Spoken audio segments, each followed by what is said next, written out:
Сәлем баршаңызға, мен каналыма қош келдіңіздер. Мен бүгін сіздерге бұрын-соңды жеп көрмеген өте ерекше дәмді шығатын рецептімен бөлісетін боламын. Ол үшін 2 дана жұмыртқаның сарыуызына қантымызды және бөлме температурасындағы сар майымызды жоғарғы процентті болғаны жақсы және лимон шырынын қосып, барлығын біркелкі етіп араластырып аламыз. Лимон шырынының орнына цедрасын қоссаңыздар да болады. Осылай барлығын біркелкі етіп араластырып алдық. Енді үстінен алдын ала еленіп алған ұнымызды және қопсытқышымызды салып, орташа жұмсақтықта қамырлеп аламыз. Каналыма тіркеліп, лайк басып, комментарий жазуды ұмытпаңыздар. Қоңыраушанды басып қойыңыздар, менен келген видеоларды жіберіп алмас үшін. Осылай шанышқының көмегімен алдымен араластырып, одан кейін қолменен осылай жұмсақтау етіп қамырлеп аламыз. Қамырымыз дайын, енді оны екіге бөліп аламыз. Бір бөлігін үлкенірек, бір бөлігін кіші етіп бөліп аламыз. Екінші кіші бөлігін мұздатқышқа салып қоямыз жарты сағатқа.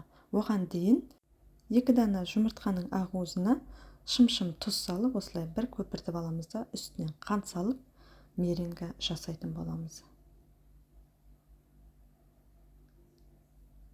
Осылай алдыменен жай жылдамдықпен, одан кейін скорост көбейтіп, осылай өзін-өзі ұстайтын жақсы меренге дайындап алдық. Үстінен енді жүгері крахмалын және қаймақ салып, барлығын бір араластырып аламыз. Қаймақ менде 25%-тен жоғары.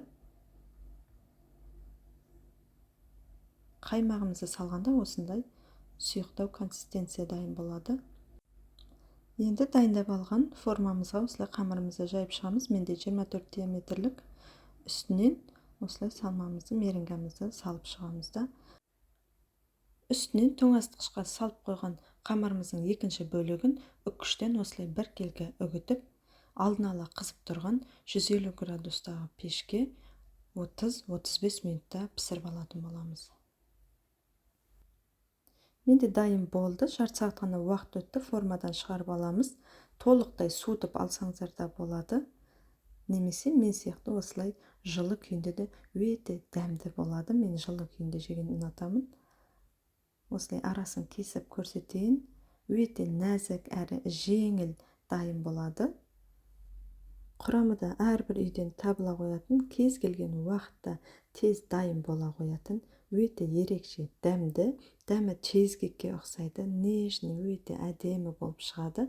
Қонақтарыңызға да, үйге балаларыңызға да берсеңіздер болады. Міндетті түрде жасап көріңіздер, өкінбейсіздер. Олай болса, баршаңызға сәттілік, сау болыңыздар.